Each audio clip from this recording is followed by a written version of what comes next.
Solidarity forever. Solidarity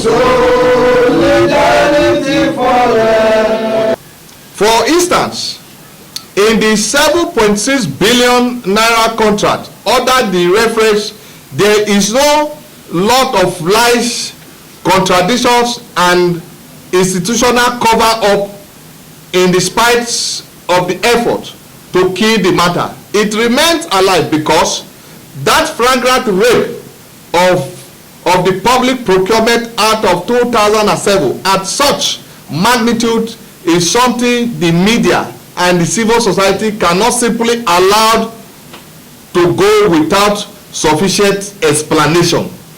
And we will keep agitating, and he must explain, and the best is Mr. President to relieve him of his duty. So let him face the necessary route.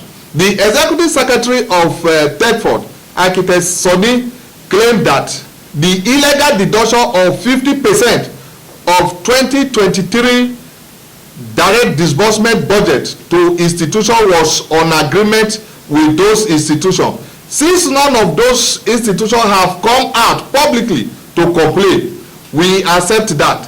What is, however, inexplicable is how a whooping sum of 7.6 billion naira can be awarded without transparent bidding, or in this case, no bidding at all. No recourse to the Bureau of Public Procurement, and no approval sought or received from the Federal Executive Council. Architect Sonny lied when he claimed that the reason for the absence of competitive bidding is because the ICT service being provided is exclusive to those services providers. He contradicted himself when he claimed that there was an initial bidding involving vendors, but they later decided to approach the services provision source in order to get a better discount. He therefore suggests that we should perhaps give him a national honor for getting a discount in a secretly processed contracts. Etonom may have concluded that having shut up those who should hold him to account, the rest of Nigerians are daft. The question that he should ask is who and what are FIDE, Ed Ratio Academy, APO Global Marketing, PGM, are they direct services provider or vendor? Let me first say that our contention with the National Assembly is that I think the argument is clear. When these allegations came about, the award of contracts to the magnitude 2 contracts, 7.6 billion, so about 15.2 billion contracts, without passing through the due process. We are wondering why the National Assembly, in all their sense, this is where we have most of the very educated Nigerians. Most of them are accountants, most of them are auditors, and then somebody just goes there and tell them that yes, those are the fact he admitted that there was a breach of the Public Procurement Act because there was no bidding, there was no reference to BPE, there was none to the Federal Executive Council, but they allow him go because he said those services have exclusivity.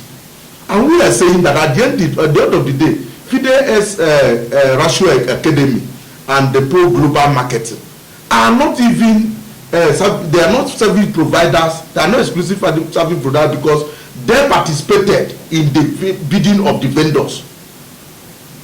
So this is something simple for somebody to know. It's too elementary. So why he gave that explanation and National Assembly appeared to have given clean bill of health is something that we must interrogate. We must interrogate because there is nothing in this contract that I have said there are places, there are certain services that the section 15A of the Public Procurement Act, which was read here, excluded from passing through this. We want to know what in this contract is in that 15A, because the thing which is ICT training, there are many companies in this country that can do that. What is so exclusive in it that it must be done without bidding? This is pure sheer fraud.